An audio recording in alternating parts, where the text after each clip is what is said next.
Welcome to your Tee Time Tip. I'm Terry Miskolci, Director of Instruction for Brown Golf here in Bluffton, South Carolina. Today we're going to talk about a shot that we sometimes experience in the low country, but certainly in the mountain part of golf, we will experience the uphill, downhill, side hill lies. Today, we're going to help you understand the uphill lie. So let's get over to the practice area and let's experience how to handle the uphill lie successfully.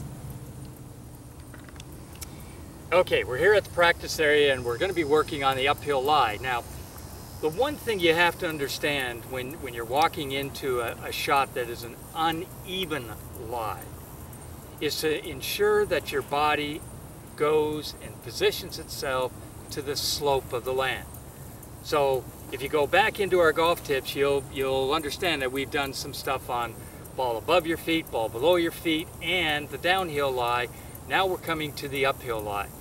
Now when you position yourself for this shot, make sure that, remember, all your practicing has been done on a flat lie. So what we want to do here is we take this flat lie and we begin to shape our body to the slope of the land.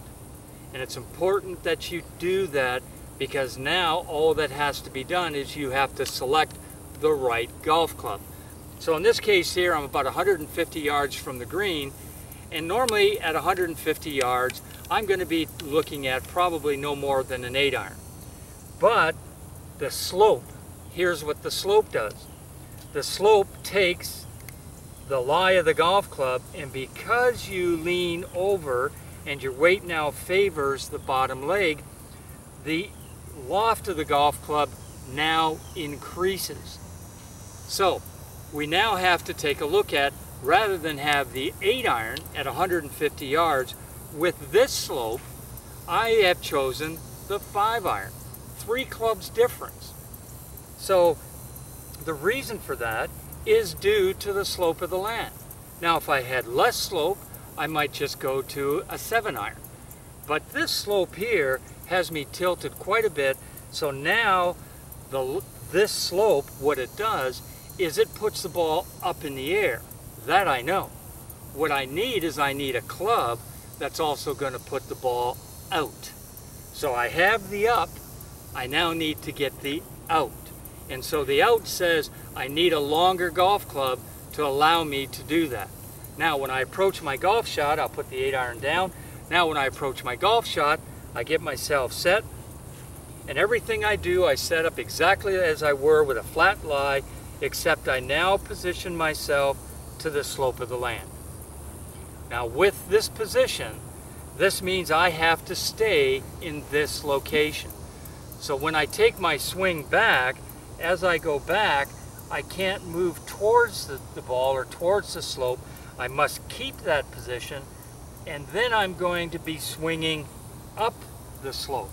Now when I swing up the slope, that is the slope itself is going to push me backwards.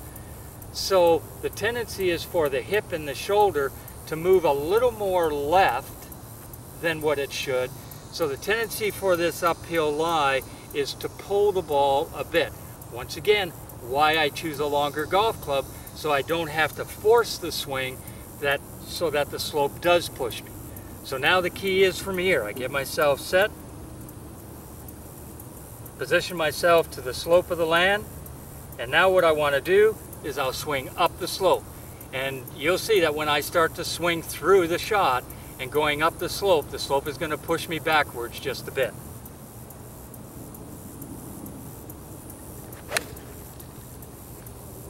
And you saw me, I tried to get up there, but the slope is going to push me backwards, and that will tend to just pull the ball a little bit, in my case, to the left-hand side.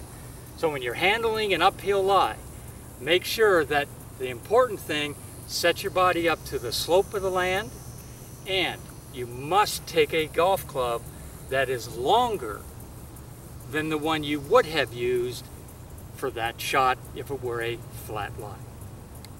So that's the uphill lie. We'll talk to you next week, and we got something special waiting for you next week.